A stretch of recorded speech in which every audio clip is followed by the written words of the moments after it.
There is quite a bit that confuses me about the rogue talents that Blizzard released, and that makes me suspect that Blizzard is rushing to get the talents in front of us so we can react to them. I mean, Shadow Step is mentioned both in the class talents and in the subtlety spec talents, and in the Assassination spec talents. And even though Rupture is one of Assassination's most high priority rotational abilities, it's not even listed, even though there are talents in Assassination's tree that specifically buff Rupture. I mean, that has to be some kind of mistake or oversight on Blizzard's part, probably done in the rush to get these talents published as early as possible. Now, I've said this in other videos, but I'll say it again here. If Blizzard is rushing to get these talents out so they can collect feedback on the talents and pivot based on the feedback, then it's actually a good thing that they're rushing. And just about any other reason is a bad reason. Just in case they are doing this for the right reasons, I'm going to give my feedback, which you should take with a grain of salt between the fact that I'm not a rogue player myself and the fact that I might not be interpreting Blizzard's intent correctly every time I see something that looks to me like it's a mistake due to the rush job. With that out of the way, I'm not sure how I feel about the class talents, and the feelings I do have might not be valid. I mean, the rules that I went by while I was designing my own ideal talents for paladins were these. Rule 0, the fun factor is the top priority and the cool factor is the second priority. Other design goals must take a backseat to either or both of these. Rule number 1, never put something players want behind something players wouldn't want. Rule number 2, never put something that would be a must-have for another spec at the base of a particular spec's column in the class tree. Rule 3, things at the base of a spec's column in the class tree should be at least situationally appealing to other specs while still being the kind of thing you'd expect to get for free for picking the spec. Rule 4, the deepest talents in any tree need to be the kinds of things you want to reach for. Powerful damage or healing abilities, cooldowns, game-changing passives, that kind of thing. Rule 5, have a rhyme and reason behind why you put things where you put them. Maybe one section is multi-target and one is single-target, or maybe one is for melee, one is for casting, that kind of thing. Rule 6, giving players lots of options, lots of different paths they can take, is a good thing, as it creates player agency and player freedom, and that in turn unlocks the fun. Now, there aren't really any crossovers in the rogue class talents, but it seems like rogue players are pretty happy with what they've got. They expect and want iteration, no class's first draft of talents is without room for improvement, but they don't seem as unhappy as I would have been with the fact that there are basically no crossover paths in the class talents that would allow a player to start going down one column, jog over, and continue down another column. That's, well, I was going to say it's a problem in both the class tree and the spec trees, but if the actual rogue players aren't unhappy, then what right do I have to complain? Another thing that rubbed me the wrong way was the shallowest parts of the class tree. Garrote for Assassination, Blind for Outlaw, and Sap for Subtlety. Garrote? Am I pronouncing that right? It's pronounced Garrot. Go figure. Anyhow, in most cases, core rotational abilities are what end up in the shallowest parts of the class tree, but the only case where that's happening is Garrot for Assassination. I guess core rotational ability wasn't really one of my rules. I mean, heck, I used Lay on Hands for my ideal Holy Starter class talent, and that is a cooldown, but using CC abilities for starter talents just rubs me the wrong way, and Blind and Sap sure aren't the kinds of things I'd expect to get for free for picking Outlaw or Subtlety. But since I don't see complaints about those in the Rogue forums, my opinion probably doesn't mean jack. For a while, I was going to suggest Black Powder be the Subtlety starting talent in the class tree. The idea is that Assassination could replace Envenom in their multi-target rotation with Black Powder, and Outlaw, well, they have Blade Flurry, but Black Powder could help in cases where they have downtime and can't use Restless Blades to keep Blade Flurry's uptime near 100%. Who knows? That might even be a cool idea from rogue players' perspectives. I'd like feedback on the concept. The other idea I had was to make Shadow Step the base Subtlety talent. It's got the virtue of being stealth-themed. Black Powder might be useful, but it sure isn't stealthy. I wish I had an idea like that for Outlaw, honestly. I'm not sure if Blade Flurry really belongs in the class talents. That was actually my first thought, but without Restless Blades, Blade Flurry is just a multi-target damage cooldown. Maybe it could work as a base class talent, I don't know. Of course, if both Black Powder and Blade Flurry were base talents, that would be two different multi-target talents, and that's a bit much.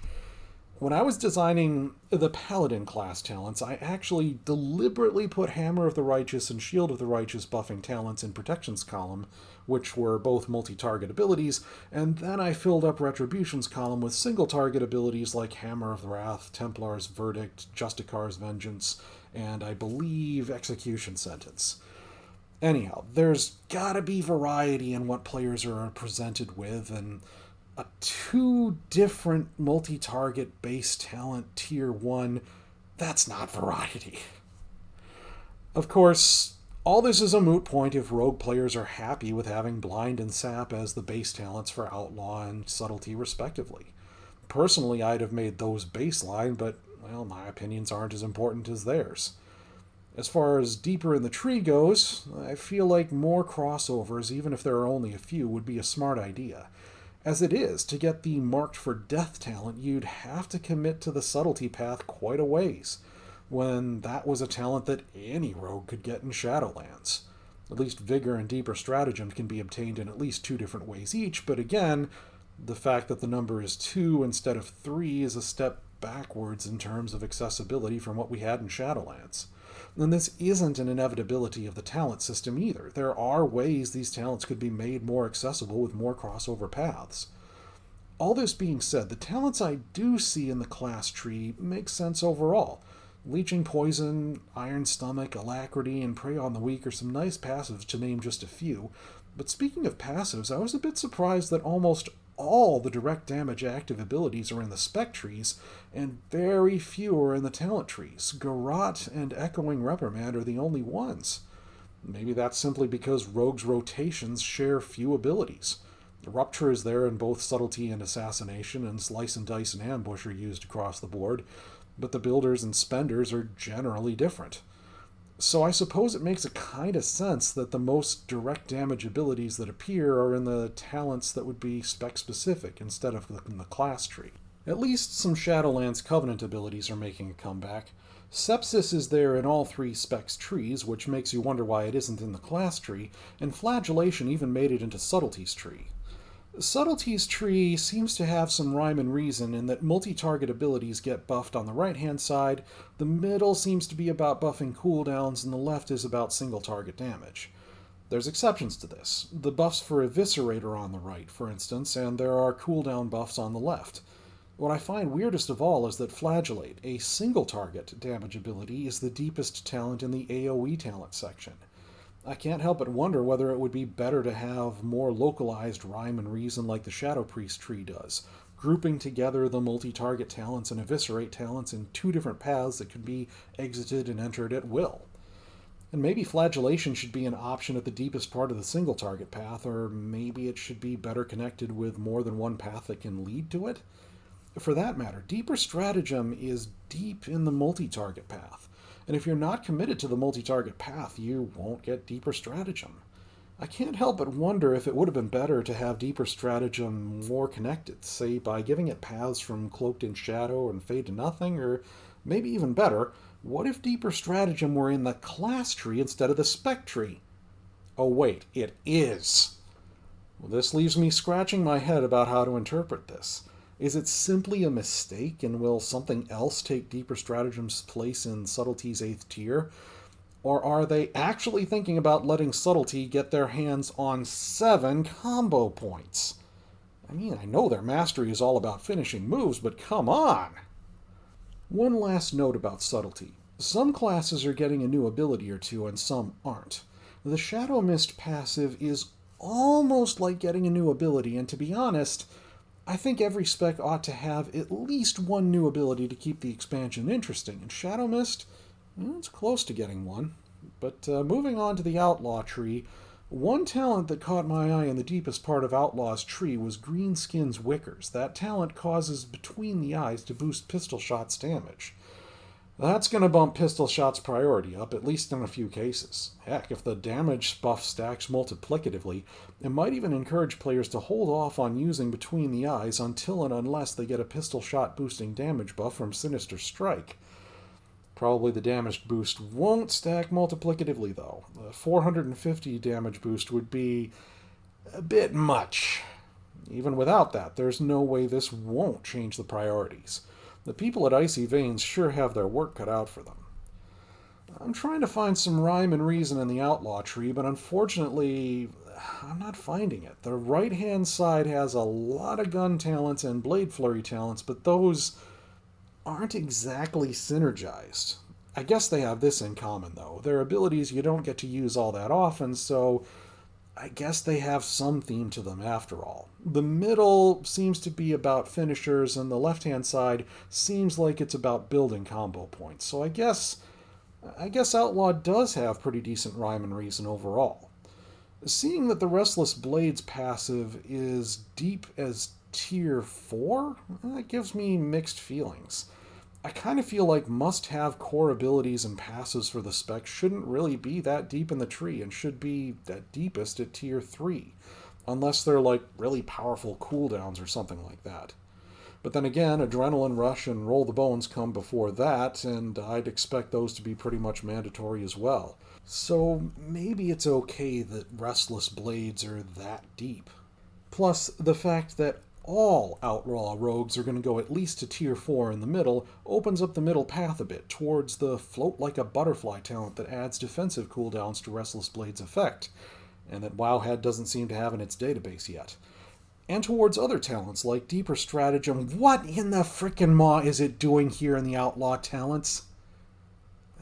It's times like this that I have to remind myself.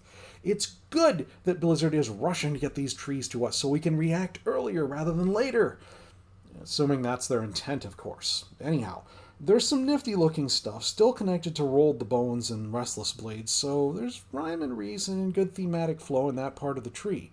Plus, there's a new ability, Keep It Rolling, a cooldown which prolongs the duration of your Roll the Bones buffs if you decide you've got good ones going. Though a 5-minute cooldown seems long, at least for me. And there are rogue players calling for Roll the Bones to be removed. I don't know how to react to that. I know there's a lot of randomization with that ability, and RNG can be playing with fire in terms of design. Anyhow, there's more cool stuff in Outlaw's tree like Audacity, something that makes Ambush more of a part of Outlaw's rotation. Repurposing existing abilities to make them more relevant and useful is always nice. And I absolutely love the name, Long Arm of the Outlaw. That is just a terrific play on words. Again, I'm biased as a Holy Paladin player, but looking at that name, I sure hope the developers apply that level of cleverness to actually paying attention to, pivoting based on, and openly responding to feedback. Last but not least, moving on to Assassination. Once again, we have some confusion. If it's not Deeper Stratagem, it's Shadow Step. Or both in Subtlety's case. But in Assassination's case, based on how many Rupture buffing talents are both near and downline of Shadow Step, I'm guessing that Rupture's supposed to be there. Considering Rupture is one of the highest priority abilities in Assassin's rotation, I'd expect it to be at a nice shallow tier like tier 2 or 3, or maybe even tier 1. So this placement would make perfect sense. Heck, Rupture's high priority in Subtlety's rotation. Maybe the Shadow Step that it's at tier 1 in Subtlety's tree is also really Rupture. But back to Assassination. The rhyme and reason once again seems mixed and less than focused. The left-hand side seems like it's a mixture of multi-target damage and poisons. Of course, the middle starts out as pure poison buffs, has a dead end, and then a new middle pathway starts out again. That is, once again, poison buffs for the most part. I mean, Poison Bomb is kind of a multi-target buff and kind of a poison buff all at the same time. The stuff on the right tends to be more about bleeds. There's even a new ability, a cooldown called Indiscriminate Carnage that makes your bleeds multi-target. My understanding is that Assassination could use a multi-target burst cooldown. Now, this isn't exactly that, but it's close. Some part of me feels like it would be nicer if there were more focus on the rhyme and reason of multi-target versus poison, but Overall, this isn't bad at all. I'd say the rogue trees are pretty good, and the players seem to agree. There is room for improvement, of course, plenty of room for clarification with these talents that appear in different places more than once, but overall this is one of Blizzard's better first drafts, especially considering how obvious it was that it was rushed.